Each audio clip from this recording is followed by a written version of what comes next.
കൊങ്കണി സമുദായത്തിൻ്റെ സ്പെഷ്യൽ ഫുഡാണ് സുർണളി. ഇതൊരു പാൻ കേക്കാണ്. കറിയൊന്നും കൂടാതെ തന്നെ ഇത് കഴിക്കാം. ഈസ്റ്റൊന്നും ഉപയോഗിക്കാതെ തന്നെ നല്ലൊരു സോഫ്റ്റ് ദോശ. ഇതിന് 2 കപ്പ് പച്ചരി, 1/2 സ്പൂൺ ഉലുവയും കൂടി ചേർത്ത് നന്നായിട്ട് കഴുകി 4 മണിക്കൂർ നേരത്തേക്ക് വെള്ളത്തിലിട്ട് വയ്ക്കുക.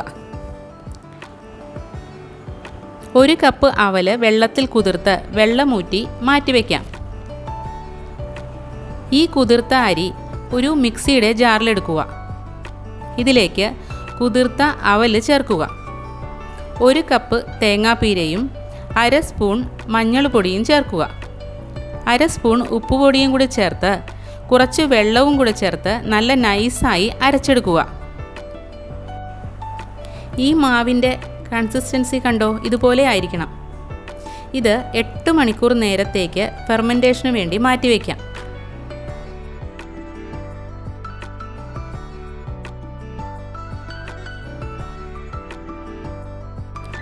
ഒരു ദോശക്കല്ല് ചൂടാക്കി കുറച്ച് വെളിച്ചെണ്ണ തൂകി ഒരുപാട് പരത്താതെ ചെറിയ ചെറിയ ദോശകൾ ഉണ്ടാക്കിയെടുക്കുക. ഇത് മറിച്ചിടണ്ട. ഒരു 3 മിനിറ്റ് നേരം കൊണ്ട് സുർണളീസ് റെഡി.